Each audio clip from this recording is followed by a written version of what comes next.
Alors Malek Benabi est né le 1er janvier 1905 à Constantine et il est mort le 31 octobre 1973 à Alger. Durant sa vie, il a séjourné dans plusieurs pays, en Algérie, en France et en Égypte. Il a connu, si on veut le resituer sur le plan historique, 4 grandes périodes, notamment dans l'histoire de la France, mais aussi de l'Algérie, coloniale puis indépendante. La première période, 1905 jusqu'à la Première Guerre mondiale, il va vivre l'apogée du colonialisme français en Algérie.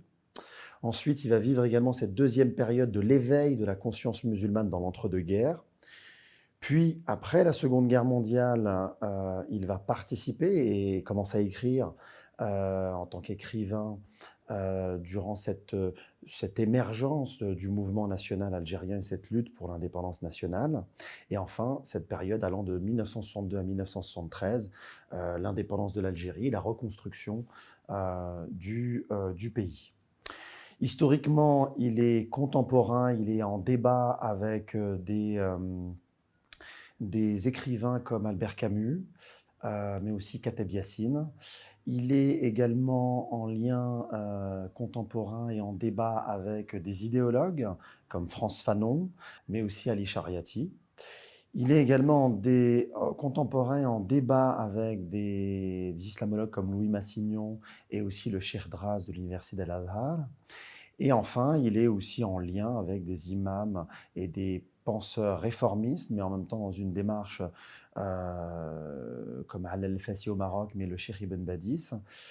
Et enfin, on pourrait, pour le situer, terminer sur sa proximité, son débat, ses échanges avec Nasser et Sadat. Son originalité, et je terminerai là-dessus pour cette première question, c'est qu'il se situe à cheval, au croisement d'un réformisme musulman orthodoxe incarné par le Cheikh Ibn Badis, et en même temps, il appartient à toute cette nouvelle génération d'écrivains algériens, musulmans, d'expression française.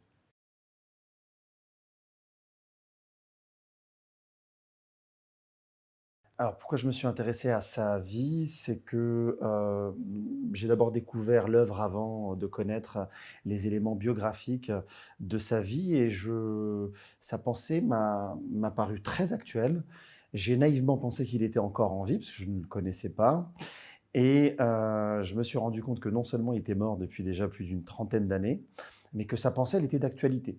Euh, J'étais d'ailleurs même très surpris de voir que bien avant un Emmanuel Todd ici en France, il avait déjà dans ses écrits, alors qu'il est mort en 73, anticipé la potentialité de la chute du communisme. Il avait également anticipé la condamnation à mort de Saïd Qutb et les conséquences désastreuses vis-à-vis du pouvoir égyptien. Euh, on pourrait citer également la volonté de sa part, à travers l'œuvre de l'afro-asiatisme, de faire en sorte que le monde musulman prenne exemple sur le plan économique, politique, exemple sur l'exemple chinois, mais également indien. Et on se rend compte que 30, 40, 50 ans après, il n'avait pas forcément tort. Et son projet de Commonwealth islamique, c'est-à-dire une espèce de réunion des pays musulmans ou des sociétés majoritairement musulmanes, me paraissait comme d'une actualité saisissante. Petit à petit, je me suis rendu compte qu'il était mort, puis qu'il y avait eu que les musulmans de France connaissaient très peu la pensée de Malik Benabi, et les Algériens en particulier. Deuxièmement. Troisièmement, je me suis rendu compte également qu'il y avait aussi très peu de recherche universitaire. Au moment où je commence à m'intéresser à effectuer mes travaux de recherche sur Malek Benabi, on n'a que 2 thèses répertoriées en France et un petit travail de master. Donc je me rends compte qu'il y a, au vu de la qualité de sa réflexion, une injustice qu'il soit peu mis en avant, peu connu, euh, et en même temps très peu de recherche universitaire. Je commence à organiser des séminaires universitaires avec ses disciples et je me rends compte que même avec tout le travail qui a été fait de la part de ses disciples, qui a été salutaire, hein. Je pense à Nourdine Boukro, je pense à Abdelrahman Ben Amara, les frères Ben Aïssa, qui ont fait un travail de transmission remarquable, mais je me rendais compte que ça n'allait pas au-delà d'une approche universitaire, critique de l'œuvre, remettre dans son contexte algérien, d'après-guerre un Malek Benabi, mais aussi de remettre également la pensée de Malek Benabi dans un contexte des doctrines et des courants de l'islam contemporain.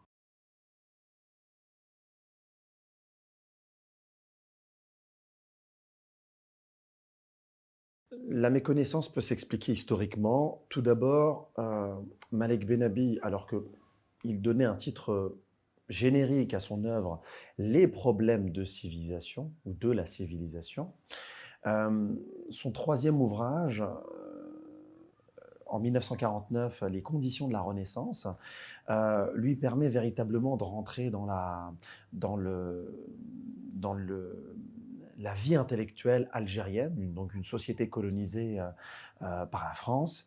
Et il rentre de plein pied avec son concept de colonisabilité qui sera malheureusement extrêmement mal compris. On aura l'occasion de revenir sur ce concept clé de l'œuvre de Malek Benabi. Mais à ce moment-là, il y a comme un espèce de divorce qui se crée un petit peu entre des têtes du mouvement national algérien qui émergent et l'envie d'un intellectuel de poser de la réflexion, et que pour lui, le mouvement national algérien ne pouvait pas se limiter uniquement à un slogan de l'indépendance, ou en tout cas de mobiliser autour de l'idée clé de l'indépendance, mais qu'il fallait déjà voir, si vous voulez, l'étape d'après. Et donc, il fallait poser la question de la colonisabilité, donc ce constat des carences sur le plan endogène. On aura l'occasion d'y revenir. À ce moment-là, il y a un divorce. Lui-même ne réagit peut-être pas forcément pour expliquer. Il est aussi blessé parce qu'il est aussi à travers avec sa plume, il est dans une démarche de vouloir contribuer à ce mouvement national algérien et à cette libération nationale.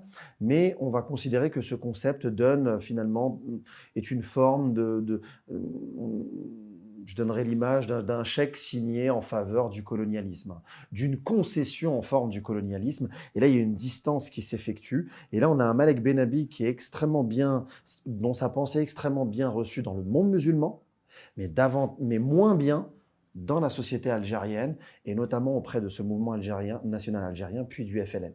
Donc là, on a un premier élément de compréhension pourquoi l'œuvre de Malek Benabi est quelque part passée sous silence. On le compare à ce moment-là avec un Frantz Fanon, qui lui va déconstruire le colonialisme et donc donner des armes au mouvement national algérien, alors que Benabi en donne également, mais parce que colonisabilité, il est moins crédible sur cette question-là. Troisième point, il a aussi des divergences de fond avec un mouvement qui est important, qui va jouer un rôle également important, l'association des Ulama, et notamment après la mort du Cheikh Ben Badis en 1940. Euh, Son approche de l'islam, alors qu'il s'inscrit lui-même dans le réformisme national algérien, avec sa singularité et ses critiques, elles sont mal prises par le mouvement, donc on ne va pas forcément lui donner les moyens. Et d'ailleurs, il se plaindra de la réception de l'œuvre, sa première œuvre, Le phénomène coranique, dans un milieu qui normalement aurait dû porter cette œuvre-là. Malek Benabi se plaint d'avoir finalement très peu de soutien de la part de l'association des Ulama. 1954-1962, on a le FLN qui émerge et qui le mettra de côté. Après l'indépendance, on voit qu'il y a une volonté de la part du premier président algérien pour essayer de le mettre en avant, mais on a un coup d'État de la part de Boumedienne en 65, qui est plutôt frileux par rapport à sa pensée. Et on a un vrai décalage entre vraiment la réception de l'œuvre de plus en plus grande dans le monde musulman et le peu d'ouverture que l'on donne à un intellectuel comme Malek Benabi. Il s'en plaindra d'ailleurs jusqu'à la fin de sa vie. Et jusqu'à la fin de sa vie, chez lui, il va essayer de former des disciples, à la fois en transmettant un séminaire de sa pensée en langue arabe et en langue française le week-end chez lui à Alger. Et ça va être tous ces disciples qui vont essayer de promouvoir un petit peu sa pensée. On a également le gouvernement algérien qui va mettre en place le séminaire d'introduction à la pensée islamique. Et donc, Malek Benabi est l'un des premiers mentors. Donc, on entend parler de lui, mais on connaît très peu l'homme et très peu son œuvre. Il va y avoir aussi progressivement, à partir de la révolution iranienne, et la Velayat al-Faqih de Khomeini et cette volonté de la part de l'Iran de vouloir, sur le plan idéologique, transmettre cette réflexion, non pas uniquement à l'Iran, mais dans le monde musulman. Et on va avoir des, les pétromonarchies, l'Arabie saoudite, les Émirats arabes unis, le Qatar, qui vont se retrouver du coup un peu démunis sur le plan idéologique. Et on a la pensée de Malek Benabbi qui revient sur le devant de la scène. On a le financement de la part de toutes ces pétromonarchies, de l'Institut international de la pensée islamique, de l'ICESCO pour essayer de contrer aussi. Donc il y a Malek Benabbi est aussi instrumentalisé dans ce cadre d'une lutte idéologique entre des écoles se revendiquant du sunnisme, d'autres du chiisme. Et Malek Benabbi revient dans le devant de la scène, revient dans le devant de la scène aussi à travers les frères musulmans, ce qui est assez un petit peu, ce qui est un peu quelque part un petit peu étonnant, car on sait qu'il y a eu une grosse polémique en Égypte dans les années 60 entre Malek Benabbi et Sayyid Qutb, et pendant une vingtaine d'années, les frères musulmans de manière générale, sur le plan organisationnel, vont boycotter Malek Benabbi. Mais dans les années 80, et étant pris quelque part de court face à un défi idéologique de l'Iran d'Al-Khomeini, retrouve dans la pensée de Malek Benabbi quelque part une manière de sortir de l'impasse dans laquelle Sayyid Qutb avait mené l'idéologie des frères musulmans. Donc, on entend parler de Malek Benabbi, il est traduit de la langue française en langue arabe, mais effectivement, on reste quand même surpris par le peu d'études, notamment dans le contexte maghrébin et français, de l'œuvre de Malek Benabbi. Moi, à titre personnel, je reste encore surpris, c'est des questions que je me pose encore et que je ne m'explique pas.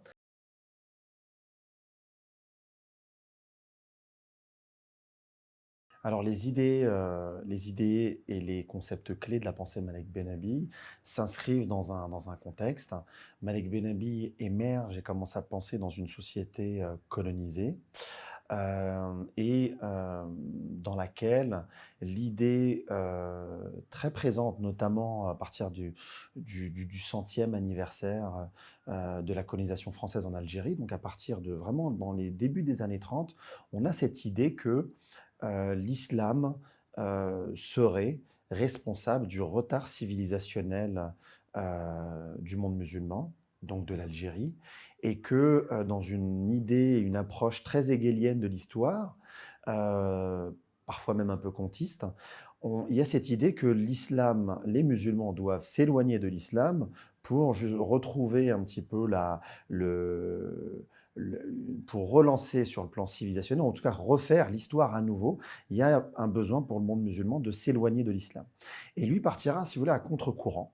En tout cas, il va faire ses recherches dans ce contexte-là. Et il va se dire, mais on dit que l'islam serait la cause du retard civilisationnel musulman. Chiche, moi je vais aller à contre-courant de cette idée-là. Et donc il va faire une investigation historique. Il va revenir sur l'histoire de la civilisation musulmane et il va théoriser 5 grandes étapes. La première, c'est au moment où le prophète de l'islam, donc 622, commence à prêcher l'islam jusqu'après sa mort à la bataille de Siffin, donc en 657.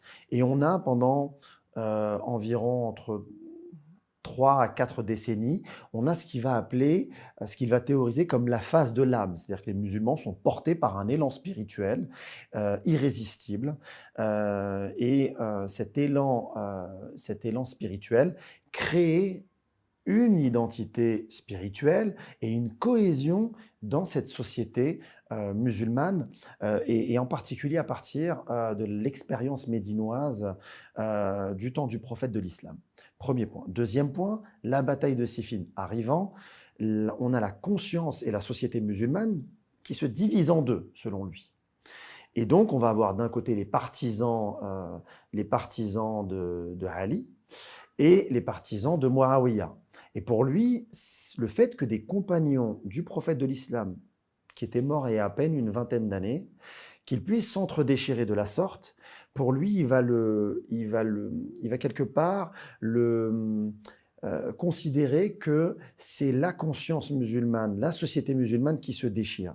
Et qu'à partir de là, l'histoire de l'islam, finalement, c'est, en tout cas tel que lui l'imagine, cette histoire de l'islam, finalement, dans ses potentialités, les potentialités sociales, civilisationnelles de l'islam, s'arrête là, pour engager une deuxième phase, la phase de la raison.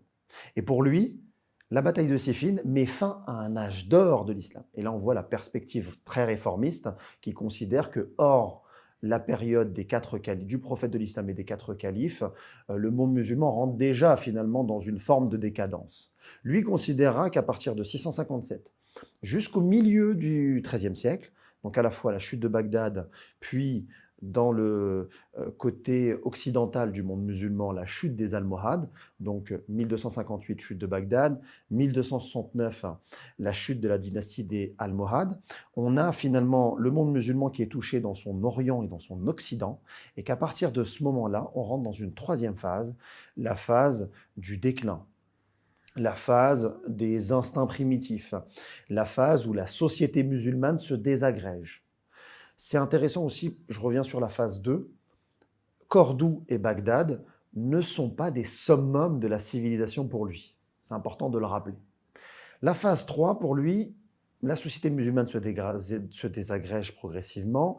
Ibn Khaldoun, au XIVe siècle, vient quelque part faire un peu l'inventaire de la civilisation musulmane, laisse une œuvre exceptionnelle, la Muqaddima, et qu'à partir de la mort d'Ibn Khaldoun jusqu'au 1830, l'avenue des Français en Algérie, le début de la colonisation française en Algérie, on rentre progressivement dans une colonisabilité.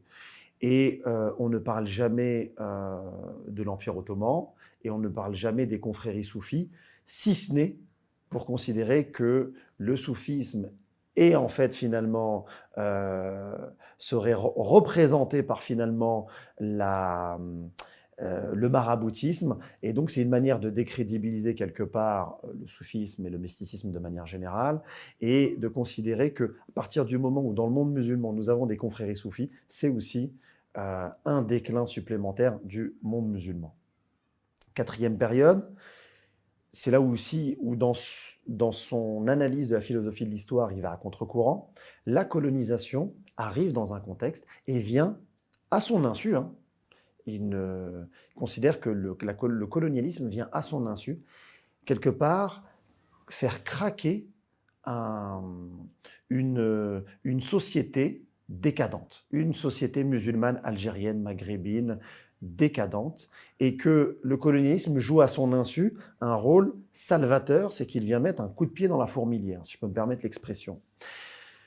Il va y avoir une cinquième étape, c'est que le colonialisme arrivant, les premières résistances comme celle de l'émir Abdelkader sont complètement éludées, on ne les analyse pas. En revanche, l'appel de Jamal Din Avrani et Mohamed Abdou de Paris, avec la revue Al-Urwa Al-Wuthqa, sont considérés comme le début du réformisme, avec deux tendances. Une tendance moderniste qui va prendre exemple sur le monde occidental tel quel, en disant il n'y a qu'à prendre exemple sur l'Occident et nous allons retrouver le chemin de la civilisation, et une autre sensibilité qui va considérer, les deux d'ailleurs après Mohamed Abdou, qu'il faut revenir à l'âge d'or de l'islam, donc la salafia, l'épopée prophétique plus celle des 4 grands califes, et créer un lien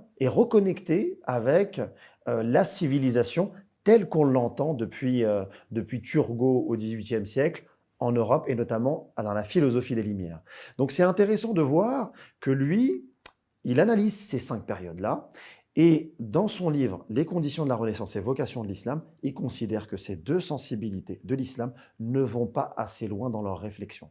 C'est-à-dire que tant pour la sensibilité réformiste, on ne va pas au-delà des choses apparentes de la civilisation. C'est-à-dire qu'on ne va pas jusqu'aux archétypes du modèle occidental. Et de l'autre côté, on ne va pas non plus aussi loin dans l'archétype de l'exemple des premiers salafs, des premières générations de l'islam. Et donc, il y a une pensée de l'entre-deux que lui critique, et il apporte une troisième voie avec une perspective civilisationnelle. Il considère ces trois niveaux de réflexion que l'idée religieuse, que toute idée religieuse, christianisme, judaïsme, totémisme compris, ce sont des idées religieuses. Donc il met le monothéisme, le polythéisme, il considère ça comme des idées religieuses et qu'elles sont à la base de toute épopée de l'histoire. C'est-à-dire que pour lui aujourd'hui, et c'est là où il se distingue de quelqu'un dont il s'inspire beaucoup Ibn Khaldoun, qui considère que c'est la Rassabiyya qui est le moteur de l'histoire et que la dimension religieuse vient qu'après. Malek Benabi prend Ibn Khaldoun à contre-courant et considère au contraire que c'est d'abord l'idée religieuse qui fait l'histoire. Deuxièmement, sur le plan de la culture, il faut réformer la culture avec une démarche de filtre. Nous filtrons les idées mortelles venant de l'Occident, en tout cas considérées comme mortelles, et donc on ne remet pas en cause forcément la modernité, mais on fait un travail sélectif de filtre. Et de la même manière, vis-à-vis du patrimoine musulman, Malek Benabi veut que les musulmans luttent contre les idées mortes de la tradition musulmane.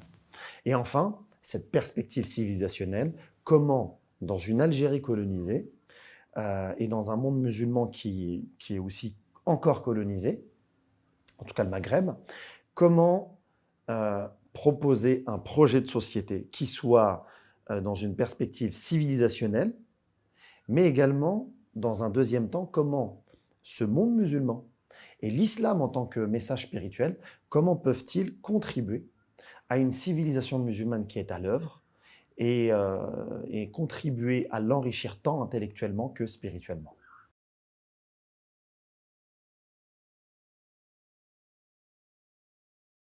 Sur la colonisabilité, comme je le rappelais, sa thématique à lui, c'est les problèmes de civilisation. Et il considère que la colonisabilité est un point important et que ça doit être le point de départ de toute tentative de réforme. Et c'est là où un Malek Benabi va prendre exemple va considérer effectivement que l'âge d'or de l'islam, c'est les premières générations. Mais ce qui est peut-être intéressant, et là où il va encore peut-être un peu plus loin, c'est qu'il veut, et il le dit lui-même, rattacher ce retour aux sources avec cet esprit cartésien pour retrouver de l'efficacité. Et son originalité dans sa pensée, elle est là. Alors pour lui, même si on est dans une société colonisée, même si on critique, et il le fait, le colonialisme, ça ne suffit pas. Lui, il le fait également dans une perspective à la fois spirituelle et dans une perspective historique. Et il considère, en partant, comme les réformistes, d'un verset coranique, d'ailleurs qui sera le credo du réformisme, la sourate 11, verset 13, « Dieu ne change pas l'état d'un peuple tant que celui-ci ne change pas ce qu'il y a en lui-même, en son âme, selon les traductions. » Et donc, pour lui, la réforme a un sens. On part effectivement des carences sur le plan endogène et on aborde ensuite, simultanément, après, mais dans un ordre bien établi, les facteurs exogènes. Et là, on va pas lui, et là où le mouvement national algérien, là où il va y avoir en fait de l'incompréhension, c'est que peut-être a-t-il été naïf, peut-être pensait-il qu'en écrivant, on lui donnait déjà une caution d'intellectuel engagé dans la lutte. Il va avoir cette phrase, mais qu'il faut comprendre dans l'ensemble de son œuvre, si nous avons été colonisés, c'est que nous étions colonisables. Et c'est vrai que si nous prenons cette phrase et si nous la sortons de son contexte, elle peut être choquante si on essaye de se remettre dans le contexte actuel. Sauf qu'il y a toute une réflexion, toute une philosophie de l'histoire derrière. Et donc, si nous avons été colonisés, c'est parce que nous étions colonisables. C'est qu'avant même le colonialisme de la France et des pays européens, le monde musulman somnolait, n'était plus à la hauteur du message de l'islam. Et donc, une fois que l'on ramène cette phrase dans une réflexion de philosophie de l'histoire et que on la met dans le contexte de son œuvre, on la comprend mieux. Et c'est vrai que peut-être qu'il y avait effectivement un travail à faire. Au même moment, on a également un écrivain comme Albert Memmi ou même un Frantz Fanon qui va dire au contraire, il faut d'abord lutter. Et c'était la pensée dominante de cette époque-là, qu'il fallait, pour lutter et faire en sorte que nous sortions, nous colonisés, de notre situation de colonisés, il fallait mettre, il fallait mettre fin, à travers notre engagement contre la lutte coloniale, pour la lutte coloniale, il fallait mettre fin à la colonisation. Et donc, il fallait s'unir autour d'un objectif commun, c'est-à-dire la lutte contre le colonialisme. Et qu'une fois que le colonialisme allait être chassé de nos sociétés, nous allions pouvoir, et nous aurons en tout cas l'occasion d'aborder les questions de colonisabilité. Aujourd'hui, nous avons un peu plus de recul pour analyser la réflexion de Malek Bennabi. On ne l'accueille plus aujourd'hui comme les gens qui étaient engagés à faire l'histoire pouvaient l'accueillir.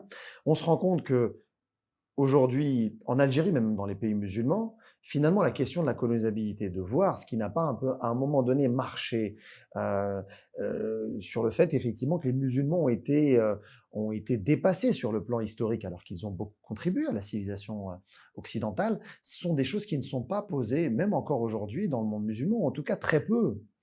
On se rend compte également que le fait qu'il ait vraiment voulu, avec beaucoup de conviction en tant qu'intellectuel, de vouloir, avant même que l'Algérie soit indépendante, de poser la question de la colonisabilité, on se rend compte que c'était courageux et qu'il avait aussi raison, quelque part, de poser cette question.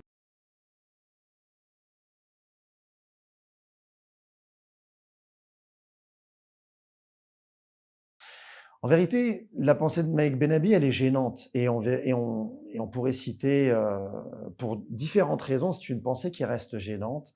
C'est une pensée qui interroge les partisans du réformisme. C'est une pensée qui interroge les orientalistes. C'est une pensée qui interroge les leaders nationalistes. C'est une pensée qui peut déranger les gens qui vont avoir une approche qui sépare aussi quelque part le religieux du civilisationnel. Parce que pour lui, c'est quelque chose qui va... Il y a une continuité, il n'y a pas de séparation. Donc pour un certain nombre d'acteurs, il est aussi gênant pour des gens qui font l'histoire, pour les militants, parce qu'il leur pose la question de réfléchir en même temps que l'on agit sur le plan militant.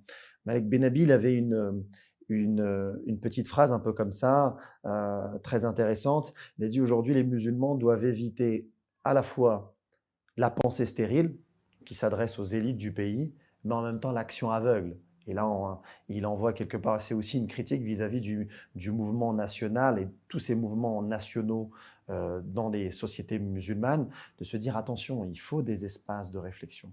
Il faut à la fois pour les militants poser, c'est pas une perte de temps que de réfléchir. Et en même temps de dire aux intellectuels de ce pays-là, attention, l'action, c'est pas quelque chose qui est à séparer de la prise de position. Pour lui, on s'engage avec sa plume. Et donc, pour tout un tas de raisons, en fait, on se rend compte qu'il a eu, que c'était une pensée qui était gênante. Aujourd'hui, son concept de colonisabilité est mieux compris, je pense. Il y a aujourd'hui une nouvelle génération, dans le cadre de la pensée confessante, qui s'approprie sa réflexion. On a des colloques qui se font également sur le plan de la réflexion. On le cite également davantage dans les recherches universitaires. En 2014, par exemple, en Algérie, il y a eu toute une réflexion autour de l'apport en sciences humaines de la pensée de Malek Benabi. Et je trouve ça effectivement que ça va dans le bon sens. Et mon travail de recherche, qui est aujourd'hui publié aux éditions du CERF, qui est intitulé Vocation civilisationnelle de l'islam chez la pensée de Malek Benabi, s'inscrit également dans cette dynamique de faire rentrer, de faire en sorte que la pensée de Malek Benabi puisse avoir la réception qu'elle mérite, la réception sur le plan intellectuel, à la fois en Algérie, dans le monde musulman, mais aussi en France. Car Malek Benabi a pensé dans une société colonisée par la France. C'était un contemporain d'Albert Camus et de Frantz Fanon. Et donc tout l'intérêt d'un Malek Benabi de penser l'islam en tant que religion et civilisation en langue française, alors que c'est la langue du colonisateur, dans une société colonisée qui en principe aurait normalement, en principe, un Malek Benabi aurait dû surtout écrire en langue arabe pour penser une Algérie colonisée. Et Malek Benabi, jusqu'en 53, il pense encore une société où musulmans et colons, avant même 54, puissent vivre ensemble et avec une perspective civilisationnelle. Pour toutes ces raisons, c'est quelqu'un qui mérite d'être étudié également dans les travaux d'un Jean Dujeu sur toute cette littérature algérienne, musulmane, maghrébine, d'expression française. Donc mon livre, mes recherches s'inscrivent dans cette volonté-là. Et en même temps, parce que je suis aussi un penseur engagé, un intellectuel engagé, je pense que la réflexion d'un Malek Benabi, dans ce renouvellement de la pensée théologique, la pensée islamique à laquelle nous appelons de nos voeux, je pense qu'on ne peut pas faire l'impasse sur Malek Benabi. Pour moi, c'est inconcevable. Il y a besoin de s'inspirer de cette pensée, mais également d'autres pensées, pour deux raisons. La première, c'est qu'il pose, à mon avis, deux questions qui sont encore fondamentales, et je terminerai mon propos là-dessus. C'est qu'il pose la question de comment les musulmans, en tant que groupe humain, peuvent contribuer intellectuellement, spirituellement, économiquement, socialement, éthiquement, moralement à cette civilisation humaine à l'œuvre. Parce que lui, dans sa philosophie de l'histoire, il n'y a plus une autre civilisation qui va succéder à la civilisation occidentale. Aujourd'hui, toutes les anciennes civilisations sont amenées à extirper les idées exclusivistes pour essayer de ressortir la quintessence de leur message, de leurs apports, pour essayer de contribuer à la civilisation humaine. Et le deuxième point, en plus du monde musulman et des musulmans en tant que groupe humain, c'est comment l'islam, après avoir donné sur le plan de la pensée 14 siècles de pensées diverses, d'approches diverses, pensées théologiques, pensées philosophiques, pensées mystiques, différentes écoles juridiques, différentes écoles théologiques.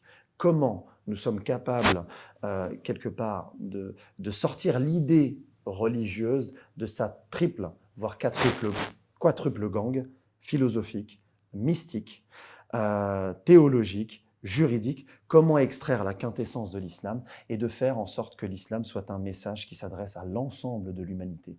Donc avec une perspective humaniste, métaphysique, cosmopolite, comment faire en sorte que l'islam soit un message qui soit vécu par des musulmans dans une perspective de civilisation humaine et qui puisse apporter à l'ensemble des individus, à l'ensemble de la communauté humaine, peu importe la religion, mais de manière générale à l'humanité.